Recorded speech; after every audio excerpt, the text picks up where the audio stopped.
They're going to talk about the governor races we'll have in 2026. This is the RCP map right now. I'm going to talk about my prediction for each governor race we'll have this year, and also who I think will get the most of the seats. So now let's start with the thing to do with the states that are most likely to go towards one party. I mean, the Democrats right now are starting with 6 seats, and the Republicans are starting with 8. Those are the seats are they're in up for re-election this year. So let's talk about that. Oregon and California. Yeah, that will go Democratic, Javier Becerra in California, and in Oregon we expect a competitive race because the Republicans actually do great in gubernatorial races in Oregon. They actually do great. That's why I should give props to them in that regard, but I should expect that to go Democratic. It was a competitive race in 2022, I'm sorry. It actually went to the Democrats by I think 4 or 5 points, and we should expect this to be by 10 or so. It's going to be closer than the Kamala Harris margin there, but we should expect the Democrats to win. Also, Arizona, that's one of the swing states, if you will, but I think that will go towards the Democrats because look at this. Hobbs is probably you don't think that's a fantastic governor. I understand you, but in terms of her approval rating, that's actually a good approval rating for her. So we expect that the Republican primary, Biggs, as you can see here, is ahead in some polls. Also, you have here Till Robinson. So we should expect a competitive Arizona primary for the Republican side, but in the Democratic side, we should expect this one to go to Hobbs. At least that's my expectation. Also, polling market odds right now, 70% for the Democrats. So that will stay Democratic. New Mexico and Colorado. I mean, the Colorado race is going to be a blowout because the Republican candidate is not the best candidate ever. And I must tell you that, even though you might like him because he's a MAGA, but Colorado is not a state that's very much appealing to the MAGA people. That's much better for the Republicans there to have a candidate like a moderate Republican and more establishment guy. It's better in Colorado to have it. They don't have it, so they're going to lose that by 20 plus. I would say even at 25 points. I'm not even saying that's not possible. Also, as you can see here, I'm sorry, New York, Massachusetts, Rhode Island, Connecticut, and Maryland, they'll go all to the Democrats. And also Pennsylvania with Josh Shapiro. Even though many people want to say, "Oh God," but Josh Shapiro is probably gonna lose. That's not happening. I mean, even Republicans argue that is impossible to happen, and they actually are saying that is gone. I mean, the Pennsylvania seat is gone because Shapiro has such a high approval rating. Not only that, he has done a fantastic job, at least if you trust the polls. I mean, I'm not saying that's my opinion. I'm saying according to the polls, he's been doing a great job there. And right now, as you can see here, Vermont and New Hampshire, Republican. Why? Phil Scott in Vermont, of course, we're going to get reelected by a huge margin, a landslide there. And in New Hampshire, they will go for Kelly H to be reelected as well, probably by a comfortable margin, I would say. May help the Republican candidate in the Senate, John Sununu. When it comes to the main governor race, we'll say Democratic, of course. Janet Mills cannot run for re-election, so we'll have a new governor there. And it's an open seat as well, but right now, since here, is going for Democrats also in the RCP average. Since here, Illinois will go Democratic, of course. Pritzker is going to be reelected there. Iowa is going to go to the Democrats. And Minnesota will go to the Democrats as well. So you think in terms of the safe seats, I think it's done for the Democrats right here. And also I had 2 Republican seats, New Hampshire and Vermont. So right now, Idaho will go Republican, Wyoming as well, South Dakota, Nebraska.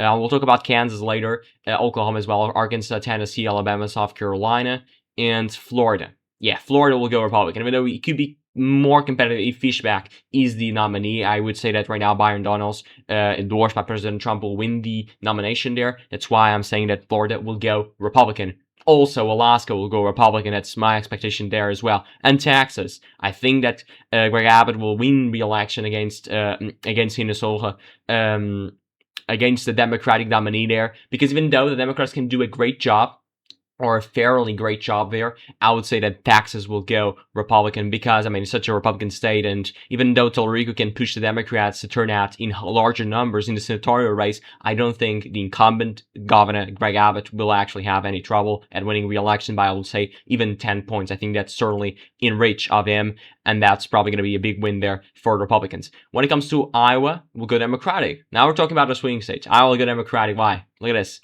Iowa is such a fantastic state. It was one of the states that Trump flipped from Obama. It was such a great win for President Trump in 2016.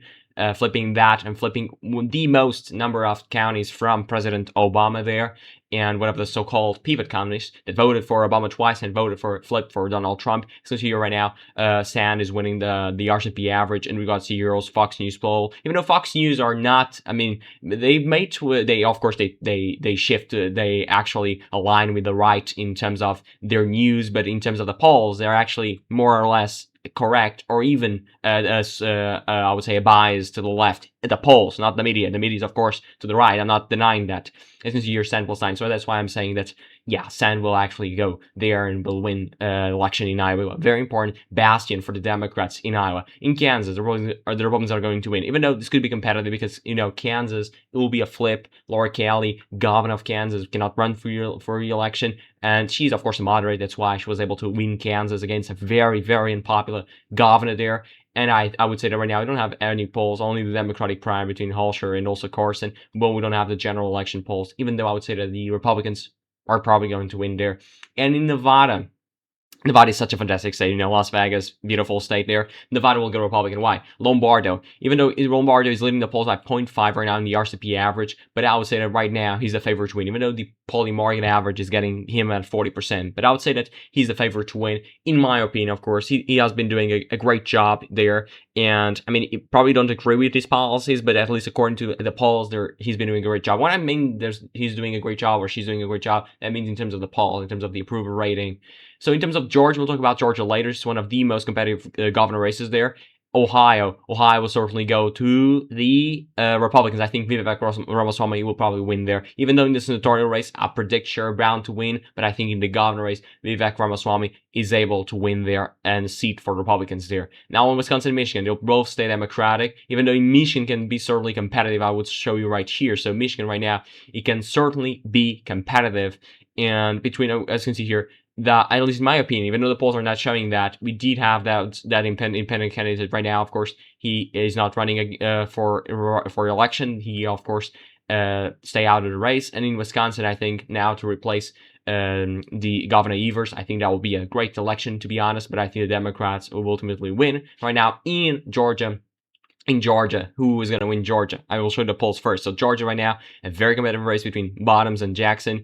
And as you can see here, the odds are very evenly split. Jackson, the billionaire from healthcare industry that's now trying to get elected. Of course, he was able to defeat Trump and Kemp endorsements there in Georgia, in the Georgia primary that we covered here in the channel. I would say that he's going to win there. And this is my full map. 26 seats for the Republicans and 24 seats for the Democrats in terms of the governor races. We do have here this account on Twitter that I found it very interesting. Governor prediction. Look at the Bottoms +5. Now I'm predicting, of course, Jackson.